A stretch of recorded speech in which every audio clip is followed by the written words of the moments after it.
Here's what's coming up on your horizon. Well, any number of things can contribute to someone becoming homeless. And when you look at homeless children, the issue gets even more complex.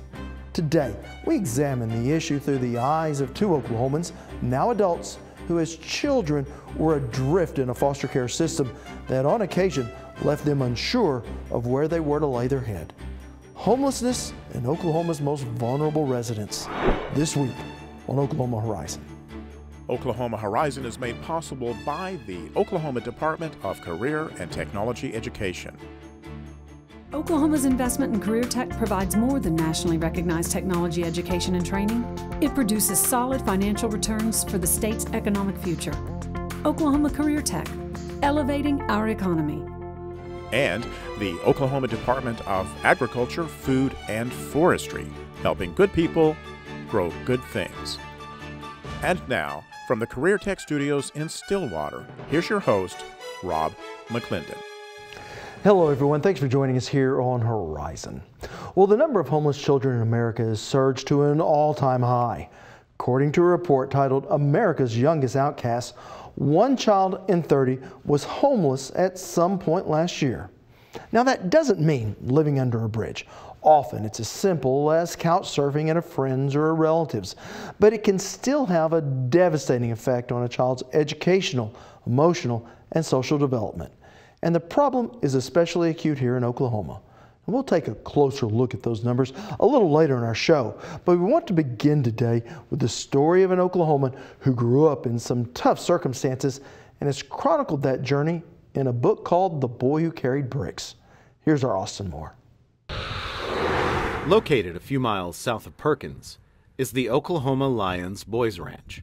Since 1952, this group home has taken in more than 1,500 teenage boys.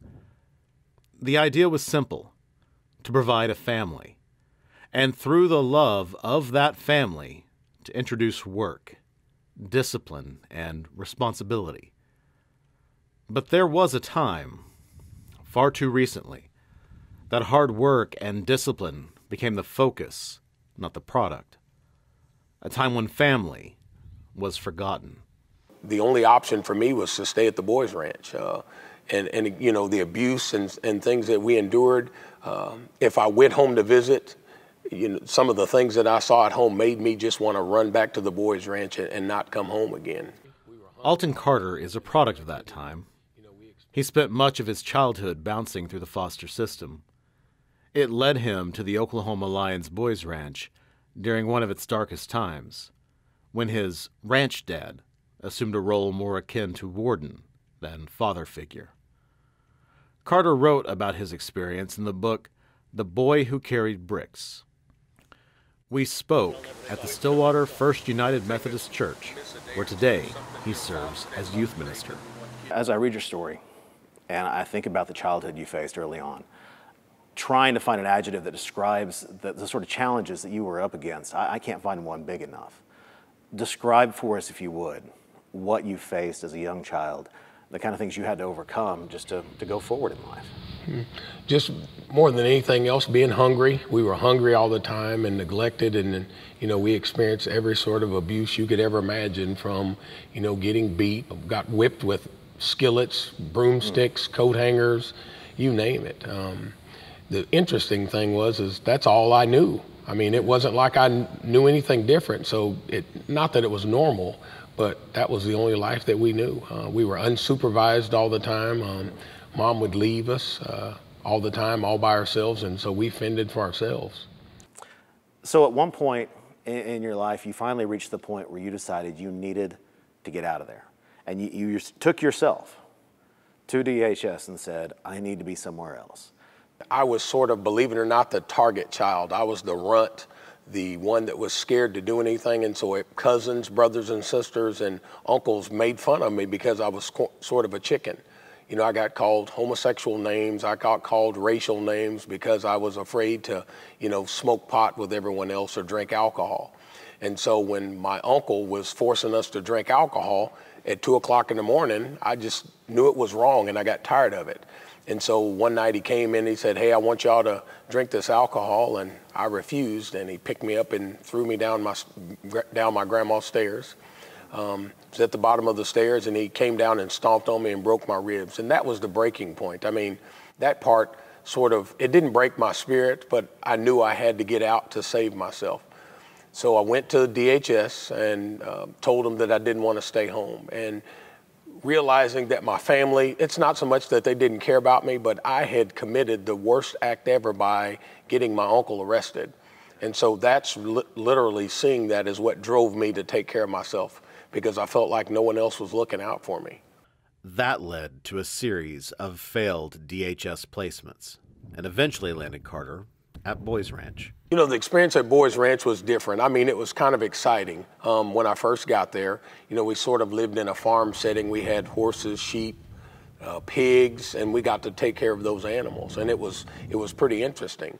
We had a foster, you know, not a foster parent, but a ranch dad and a ranch mom who were there, who took care of us and fed us, and things were great. And after you were there a while, the ranch dad would tell you that, you know, all the other rules that would happen. So if you spilled your drink while you were sitting at the table, he would make you go 2 weeks without drinking. You couldn't have anything to drink while you were eating. If you rocked back in your chair, he would take the chair away from you so you'd have to stand up and eat. So all these things the ranch dad did to us, and in his mind, he thought he was doing what would make us stronger. So, you know, again, we had that we were forced to call him dad, which was a huge issue for me. I didn't know what a father was, or dad, to call somebody that was just bizarre. And I mean, I can literally remember thinking that, you know, even saying that word made me sick. And then to see how he treated I knew it was the same sort of abuse. How he treated us was the same, that he would, you know, scream and yell at us and get in our face. And, you know, there were times that he'd throw us down. What it did was, at the boys' ranches, it formed a bond between us that we all the boys, we stuck together and did the best we could to look out for each other. It was sort of like a military setting where we would, you know, if one of the guys weren't doing what they're supposed to, we'd kind of get after him, but, you know, make sure he was doing what he was supposed to keep us all out of trouble. So we formed a bond, you know, in hauling hay. When we hauled hay at the boys' ranch, it was incredible. I mean, we worked like dogs. It was hot, but it was something about just being out there with the rest of the guys that, you know, we felt not safe, but just a strong bond. But the ranch dad, again, he'd do everything he could to break us down. He'd get mad and, you know, make us get off the truck and walk sometimes instead of riding on the trailer, or he would drop us off at the end of the gate and make us bear crawl on our hands and feet back to the truck or to the gate just to prove a point. Bear crawl, that's hands and feet on the ground. Yep, hands and feet and just walk. And so, you know, we'd have to walk laps around, you know, you have to bear crawl laps around the boys' ranch. He was also the deacon of the church, which was a huge issue. So for me, my vision of what church was like was very distorted. And in fact, I became angry, not so much mad at God, but mad at the church. You know, you've elevated this church, had elevated this person to a deacon status, and yet the way he treated us was just, it wasn't kind. This ranch dad believes strongly in breaking down those troubled young men through physical labor. One of the things we had to do at the boys' ranch was carry bricks for 2 hours when you got in trouble. So we had a huge pile of bricks that you would walk over and pick up 5 and then haul them back maybe 30 or 40 yards and set them down, and that was another one of his punishments. This grueling experience pushed Carter to further distance himself from everything he associated with that man.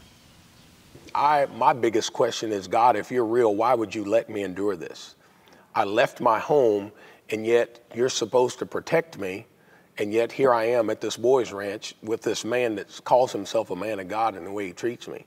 And so I got more frustrated with the church. I believe I, you know, had faith with God, but I just struggled with the church concept and what was happening. So I stayed away from church until got married and had kids, really, is when we started going back to church, that we thought that's what was best.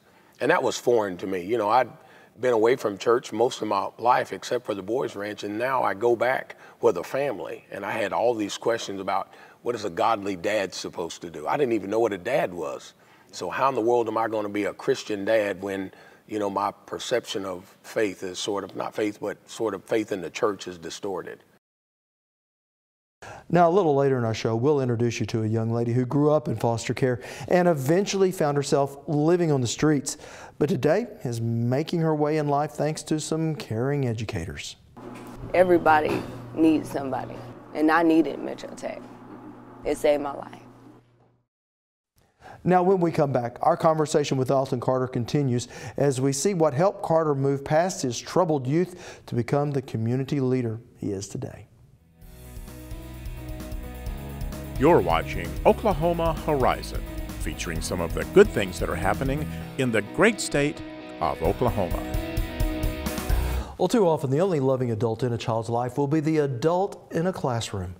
In our continuing conversation with Alton Carter, he discusses the role teachers played in shaping his life despite his challenging them every step of the way.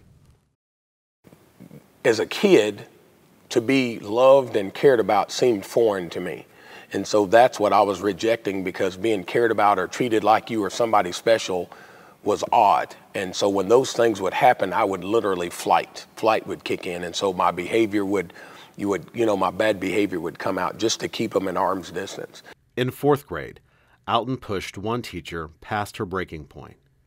She drug him from the classroom, intent on the banishment he felt he deserved. But during the commotion, a teacher named Brenda Thompson stepped in. That was probably the first time I felt like I was worth something. In the 4th grade, this teacher that was not my teacher stood up for me and said, "I'll take Alton," when another teacher decided she'd had enough of my bad behavior. I had a ag teacher, Mr. Jennings in Perkins, who he treated me like I was everyone else. Almost like a son, that he did everything he could to make sure I was successful in ag, and so that was wonderful. Showing the animals was a huge part. Like I said, there were times I would look at myself and see myself as the only black kid sometimes at these shows. And really nobody ever treated me different. And that's really probably one of the first times I got to see that the things that my family told me about white people were not true. That most of the kids in FFA didn't see me any different. They didn't treat me any worse than anything else. And I entered a speech competition, and those things helped me so much, and it built confidence. I'm telling you, I was scared to death the first speech, and again, people treated me like I was everyone else, and it just made a huge part. It built confidence in myself when I needed it most. Had a couple of coaches in Cushing, so I had a couple of football coaches. They just did everything they could to encourage me. They held me accountable. When I wanted to quit, they would talk me out of quitting because things didn't go my way. I also had a lady named Leona Johnson, who was a neighbor when I lived at my grandma's house. She was trying to get me to read, and I did not read well growing up. That was just something we didn't do. We didn't read it at home. I don't remember having grandparents or uncles or aunts, anybody read to me as a child. And so I literally stumbled upon her trying to mow a yard, mow grass, and she said, "Hey, I want you to read. If you're gonna mow my yard, essentially you're gonna read." And then so every time I'd come mow, she'd make me read a couple of chapters. In fact, gave me a book to take home to read. And when I'd come back to mow, she would, like I said, we'd sit down and she would go over it to make sure I understood what I was reading. And so things like that, I know, just made the biggest difference in my life, that a little bit at a time, people were pouring hope into me.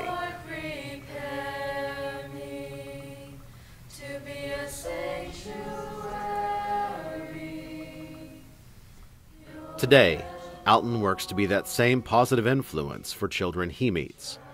After a stint as a police officer, he now serves as Director of Youth Ministries for the First United Methodist Church in Stillwater, Oklahoma. I will serve you. I will go wherever you go. It's hard, but we just have to care. A kid like myself or a kid like that, they want to know more than anything else that someone cares about them. And it's foreign. Sometimes it may be foreign to have someone care about you, but sometimes when you're seeing kids who are having issues, there's something deeper. And a lot of times we just want to, discipline or write a kid off because they're acting bad, when really they're crying out for help. They want what every kid has, to be loved and to feel like they're important. Sometimes we have to get to know kids. Sometimes we need to have conversations that are difficult, or figure out what it is can we do. You know, living in a house, one of my foster homes was in Boley, Oklahoma, and it wasn't much, but I was safe and being fed. And that's what kids need. They need to feel safe. It's not about a fancy home.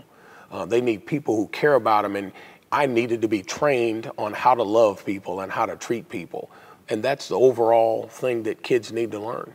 And when foster parents are not doing that, they shouldn't be allowed to be foster parents.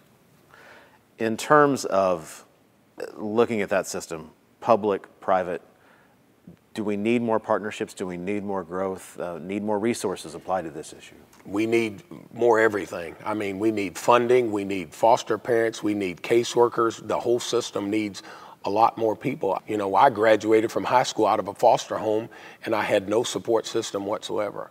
I had nothing to go to, so I go to college.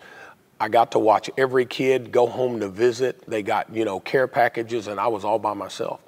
So I lasted a semester and came back to the worst environment ever. I had to live with my mom. But I was so lonely, it had nothing to come back to. I was out of the system. And so I kind of fell off the wagon, and not so much making bad choices, but I was doing nothing. I looked back at my income tax, and for that year, after I left college, for one whole year, I made $769 a month, and was trying to help take care of my mom living in an efficiency apartment that was infested with roaches. But there was no support system, and my fear that I was going to turn out like everyone else in my family is what drove me to get out and start working at McDonald's. I worked at McDonald's, and would, you know, back then they had the hamburgers that were labeled a time. They'd put stickers on them, and after a certain time, you threw those hamburgers in the trash. Well, I was working at McDonald's, and I was sacking those things up and taking them home so I could feed my mom and myself, because we didn't have anything. Eventually, he returned to school and earned a sociology degree from Oklahoma State University. From there, he set out to improve the lives of children like himself. But in many ways, he was still carrying the burden of those bricks. I was at a Lions group speaking, and I told about, you know, the Boys Ranch and us carrying bricks, and in the back, a guy named Gordon Sloggett, who was a Lions board member when I was at the Boys Ranch. And he said, hey, Alton, I want you to know, in the whole group, he said, I want you to know that I bought those bricks so no other kid would have to carry a brick again. And there was a part of me at that moment that sunk. I mean, my heart just felt like it almost stopped. And it was a sense of relief that he had put a stop to that. And so after the meeting was over, he said, hey, jump in my car. I want you to come to my house. And so I go to his house, and we get out of the car, and there, all those bricks were a patio and a sidewalk around his house. And it was probably more overwhelming than I would care to admit. Emotional tears running down my face that although I'd carried those bricks, I knew that no other kid was going to have to suffer that punishment anymore.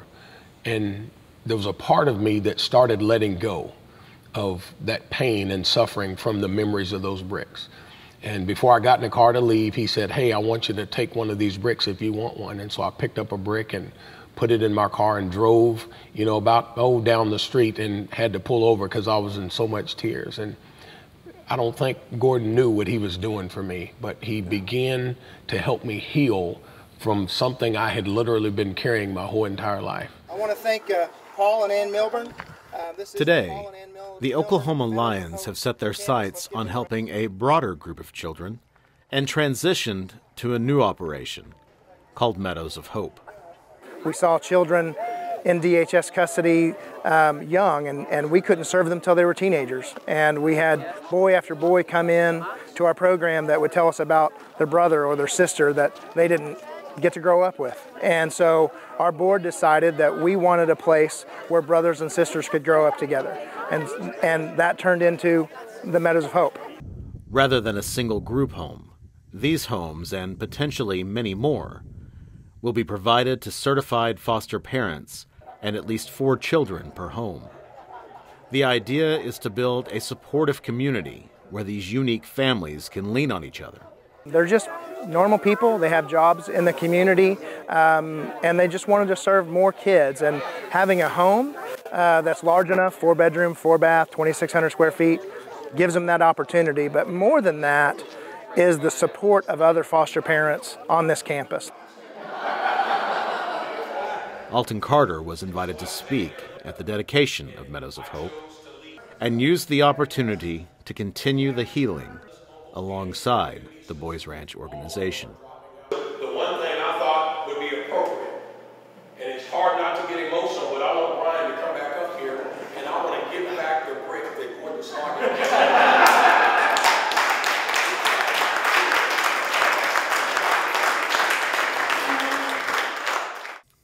Bricks. Here they once symbolized futility and fostered hatred. But today, the bricks and mortar of Meadows of Hope provide safety, security, and a sense of belonging to children in desperate need. Well, currently, Oklahoma is in the third year of a 5-year court-ordered plan to improve the lives of 10,000 plus children currently in state custody. Still to come on Oklahoma Horizon, sowing the seeds of success. But first, America's youngest outcasts. Well, based on numbers supplied by the Department of Education, a new report called America's Youngest Outcasts shows that nationwide there are as many as 2.5 million children across the country who will at some point this year not know where they're living. And the problem, well, it's especially acute here in Oklahoma. If you will, I want you to take a look at some of these numbers. Now, our overall child welfare ranking comes in at 43. And why is that? Well, it really goes to these numbers right here, and I'm going to zoom out a little bit, and that's the extent of child homelessness. Because since 2010, our number has gone from 33,000 up to 43,000. And why is that? Well, here are some of the things that I think we need to connect the dots with. Our risk for child homelessness now is at 34. Now, that's better than it has been in past years, but it's still not anywhere close to good. And why is that? Well, we have a really high teen birth rate at 47 per 1,000 teens. And what that often translates into is female-headed households, which now stands at 7%. And many of these households fall into that working poor category where they're making minimum wage, which now stands at $7.25. But unfortunately, the income needed for a 2-bedroom apartment here in Oklahoma, that is at, and I don't know if you can see this from all my markings, at $13.18 an hour. So what all this means is that 24% of our children, 24% of our children now live in poverty, which means 1 in 4 of our kids are poor, and that's 1 in 4, and the single largest indicator of child homelessness. Now, when we return, the inspiring story of one young lady who knows all too well what life on the streets is like. Want to share something you've seen here today? Well, all of our episodes are streaming on our YouTube channel at Oklahoma Horizon TV, or you can subscribe to our weekly free podcasts on iTunes. Well, each year it's my pleasure to MC Metro Tech Foundation's scholarship banquet called Sowing the Seeds of Success. And it was at this year's banquet that I learned of a young lady whose story we just had to tell. Here's our Andy Barth. Well, as the old saying goes, when life gives you lemons, you make lemonade. And we met with one Metro Tech student who has had her share of sour luck, but she's turning it around to make life a little sweeter. Latifia Wright hammers away at Metro Tech's electrician class, a skill she really enjoys, but the road that got her here is anything but enjoyable. They said that they found me pretty much in a doghouse with flea bites, tick bites, roach bites. You had to surgically remove my diaper. At 2 years old, Wright was placed in foster care and for years was labeled a runner. Was pretty polite, but I just ran away. I was a chronic AWOLer. You couldn't hold me down for nothing. And at the age of 15, Wright ran to Atlanta, Georgia, where she found herself homeless. I ate a pack of sardines and crackers every day from the convenience store, hustling up change off of whoever I could, doing whatever I could. Yet her life changed when a man took her in and taught her the electrical trade. And he took me to work with him, and that is when I learned how to do my first receptacle and hammer the nails and splice boxes. Wright moved back to Oklahoma to try and reconnect with her family. After a failed attempt, she found herself a single mother of 2 needing a job. That's when she met her instructor. So I didn't think that they still made Mr. Martins anymore. You know, the teachers that, you know, really they don't care about money. The only thing he cared about is passing on knowledge. Well, anyway, An instructor, Jerry Martin, says she's every teacher's dream. Got a work ethic that's phenomenal. She works hard. She gives everything she's got to whatever she's doing. She's really the type of student you want as a teacher.